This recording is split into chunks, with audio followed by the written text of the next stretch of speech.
Assalamualaikum warahmatullahi wabarakatuh. Waalaikumsalam warahmatullahi wabarakatuh. Gimana kabarnya hari ini? Baik, Pak. Oke, hari ini masuk sekolah? Nihil. Oke, nggak ada yang izin ya? Insya Allah. Oke, hari ini saya mau menjelaskan apa itu multimedia dasar. Spesifiknya di bagian fotografi. Oke, Pak. Nah, fotografi itu adalah seni ilmu atau teknik menangkap gambar dengan menggunakan cahaya sebagai elemen utama. Kata fotografi berasal dari kata Yunani yaitu photos yang berarti cahaya dan graphos yang berarti menggambar atau menulis. Dalam praktiknya, fotografi memanfaatkan cahaya yang ditangkap oleh kamera melalui lensa untuk menghasilkan gambar, baik di atas media fisik seperti film maupun dalam bentuk digital.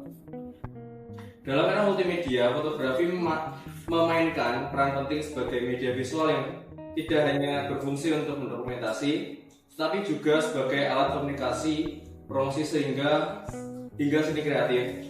Oke, di sini ada yang mau baca sejarah singkat fotografi nggak? Aku mau Oke, boleh. sejarah singkat fotografi. Jadi, fotografi berawal dari penemuan teknik daguerreotype pada abad ke-19 yang menggunakan lempengan perak sebagai medium untuk menangkap gambar. Penemuan ini berkembang menjadi kamera film di awal tahun abad ke-20 hingga akhirnya kamera digital yang menggunakan sensor elektronik menggantikan film. Saat ini kamera hadir dalam berbagai bentuk, mulai dari kamera profesional, DSLR, mirrorless, hingga kamera ponsel dengan teknologi AI canggih. Perkembangan ini memungkinkan semua orang menjadi kreator visual tanpa batasan besar peralatan atau biaya tinggi. Oke, kasih plus ujian. Oke, lanjut ke jenis-jenis fotografi. Pertama, fotografi itu ada fotografi yang potret, berfokus pada manusia, ekspresi wajah, dan emosi. Biasanya digunakan untuk foto keluarga, foto model, atau sesi foto pribadi seperti wedding dan lain-lainnya. Untuk kedua, foto landscape. Foto landscape itu mengabadikan keindahan alam, pegunungan, pantai, kota, atau yang lain sebagainya. Terus ketiga, fotografi mikro, mengambil foto atau objek yang kecil seperti serangga, bunga, atau tetesan air, atau mungkin ya peralatan-peralatan sekitar yang kecil-kecil tuh bisa juga difoto. Lanjut. 4. Fotografi jurnalistik. Jurnalistik tuh menggunakan gambar untuk menceritakan peristiwa seperti kayak kejadian tahun 80-an seperti itu. Lanjut, nomor 5 itu fotografi produk. Itu bisa untuk media iklan, media promosi, ataupun seperti tadi poster juga bisa. Lanjut, komponen utama kamera. Nah, kamera tuh baik itu kamera DSLR, mirrorless, ataupun yang di handphone kalian itu memiliki komponen dasar yang bekerja untuk menghasilkan gambar. Seperti yang pertama itu ada lensa, sensor, shutter, aperture, ISO. Yang pertama lensa. Bagian yang mengarahkan cahaya ke sensor, jenis lensa yang digunakan tuh banyak. Ada lensa tele, mikro, ada juga fix. Terus yang kedua tuh sensor, bagian yang menangkap cahaya untuk menghasilkan gambar digital seperti sensor besar seperti pada kamera DSLR untuk menghasilkan kualitas lebih baik. Kita lanjut ke tiga, ada shutter untuk mengatur durasi cahaya yang masuk ke sensor. Terus ada juga aperture yang mengontrol jumlah cahaya yang masuk ke lensa, ditentukan oleh f pada number. Semakin kecil f-nya tuh kayak f-nya tuh 1 banding 1.1 terus 1.4 itu semakin bokeh, semakin tajam tuh semakin besar. Oke, lanjut ke ISO, mengatur sensitivitas kamera terhadap cahaya. ISO rendah tuh memberikan kualitas gambar yang lebih bersih, sedangkan ISO tinggi itu untuk cocok untuk cahaya yang minim. Tapi biasanya kalau pakai ISO tinggi itu akan ada noise. Semakin kecil ISO-nya itu biasanya semakin gelap. Nah, nomor 3, 4, sama 5 itu juga bisa disebut sebagai segitiga exposure, shutter, aperture, sama ISO. Oke, lanjut. Dasar-dasar teknik fotografi. Segitiga exposure itu adalah konsep yang menggambarkan 3 elemen utama yang saling berkaitan dalam bentuk tingkat pencahayaan pada sebuah foto. Biasanya kan juga ada yang foto yang overexposure, ada yang memang dibuat gelap, hitam putih, ada juga yang berwarna kan. Nah itu juga bisa diatur lewat segitiga exposure ini. ISO itu menentukan berapa sensitif sensor terhadap cahaya. Misalnya ISO yang cocok untuk kondisi terang seperti ini itu termasuknya terang ya, itu adalah 100, bisa juga dinaikin lagi menjadi 200, sampai ada juga yang 10.000 itu juga ada ISO-nya. Lanjut ke aperture, lubang di lensa yang mengatur intensitas cahaya. Aperture yang besar f1.8 itu menciptakan efek latar belakang yang bokeh, sedangkan aperture yang kecil f16 itu memberikan fokus yang tajam pada seluruh bagian. Jadi depan sama belakang tuh fokus, nggak ada bokeh ya. Lanjut ke shutter speed, kecepatan rana atau kecepatan dalam menangkap gambar. Itu kecepatan tinggi, misalnya 1/1000 ya di sini, membakukan gerakan sementara kecepatan rendah. Misalnya 1 detik menciptakan efek blur atau cahaya yang lintas. Oke, lanjut roll of third. Selain pengaturan teknis seperti tadi, komposisi yang sangat penting dalam menghasilkan foto yang menarik. Aturan dasar seperti roll of third, membagi gambar menjadi 3 bagian secara horizontal atau vertikal, membantu menciptakan keseimbangan visual. Elemen seperti leading, garis panduan, atau frame alami yang dapat digunakan untuk menarik perhatian ke suatu objek. Lanjut peralatan fotografi. Nah, untuk pemula tuh bisa pakai kamera biasa. Kalau udah mungkin mau ke step selanjutnya bisa pakai kamera DSLR, kamera mirrorless itu juga bagus, dan juga kamera film kalau misalnya kalian mau. Lanjut ke lensa. Lensa tadi ada lensa kit, lensa prime, lensa zoom. Nah, lensa kit itu biasanya digunakan disertakan pada kamera yang serbaguna. Untuk jauh bisa, dekat bisa. Terus lensa prime itu biasanya dengan focal atau f-nya itu udah pakem gitu. Terus lanjut ke lensa zoom. Ini biasanya untuk foto kayak di alam, foto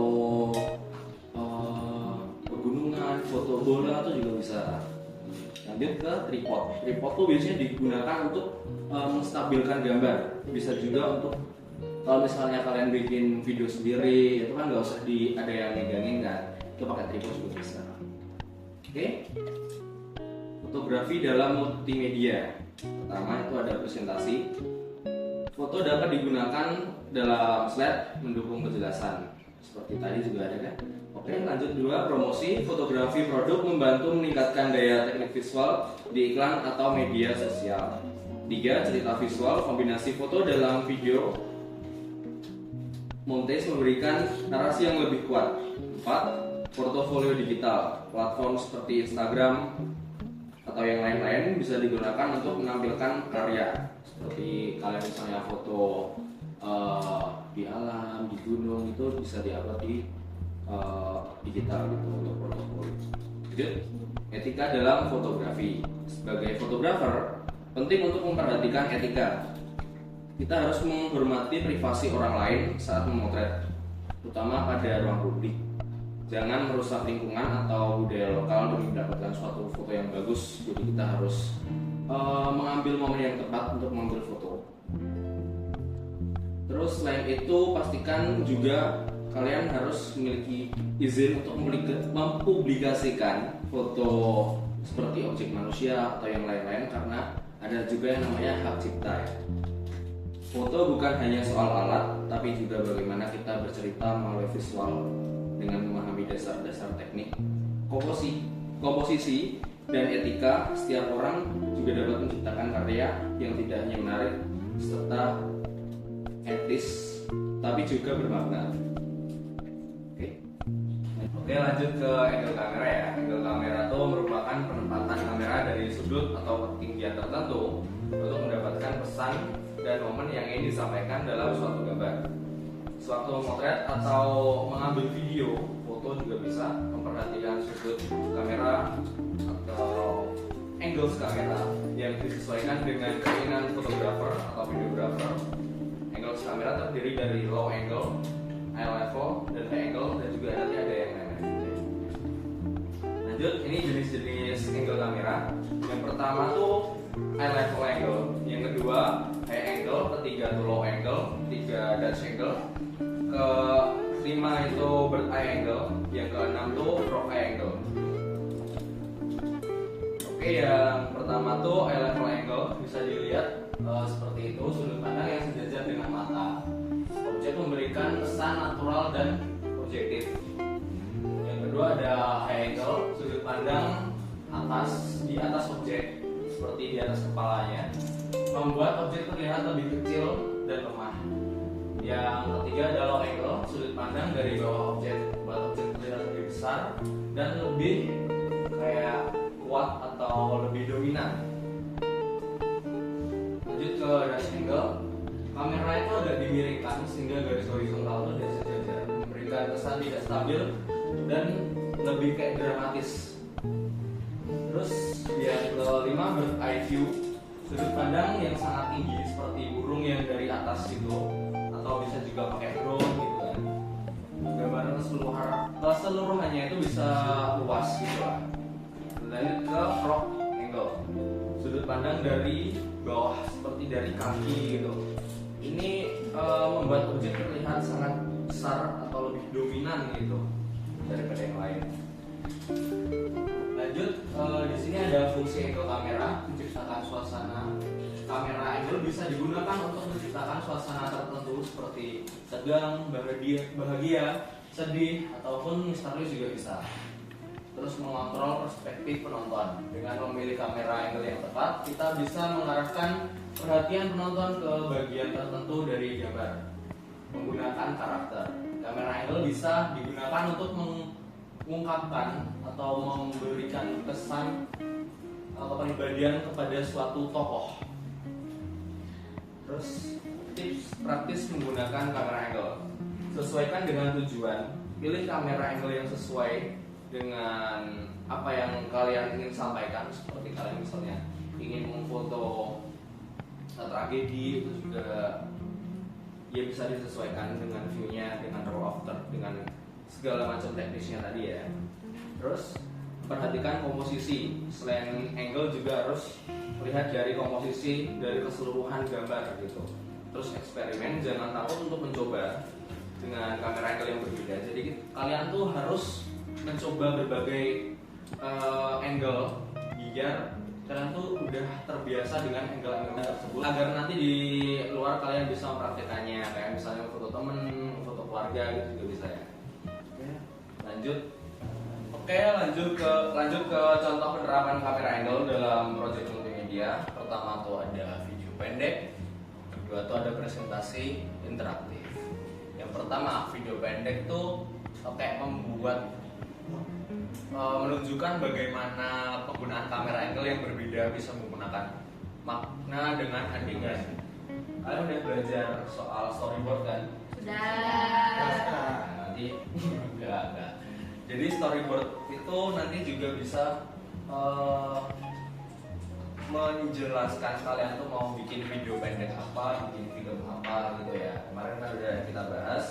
Lanjut ke presentasi interaktif. Kayak ini sekarang saya menggunakan PPT, itu menggunakan slide presentasi yang interaktif untuk memungkinkan audiens kalian untuk mengeksplor bagaimana angle kamera gitu. Kayak ini yang saya sampaikan ini ya. Ini kan juga ada fotonya, ada teknisnya juga dengan foto ini ya. Lanjut ke kesimpulan. Kamera angle merupakan elemen visual yang sangat krusial dalam dunia ini. Oke, lanjut ya. Yang terakhir ini ada kesimpulan. Yang mau baca siapa? Saya. Switch. Saya Pak. Oke. Untuk kesimpulan dari materi yang Bapak berikan kali ini, kamera angle merupakan elemen visual yang sangat krusial dalam dunia multimedia. Sudut pengambilan gambar memiliki kekuatan untuk memanipulasi persepsi penonton. Nah, menciptakan suasana tertentu dan bahkan mengungkapkan karakter.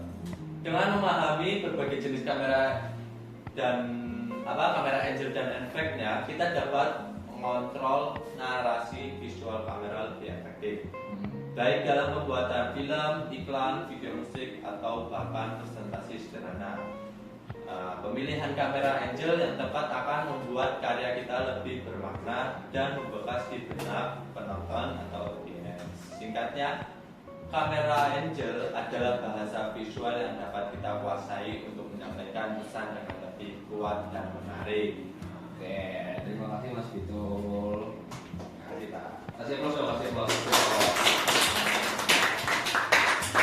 Oke, ini ada tugas ya. Ya. Apa Pak tugasnya Pak? Nah, tugasnya tuh kalian ngambil foto nanti di rumah aja Pak prakteknya. Oke. Ngambil foto bapak ya.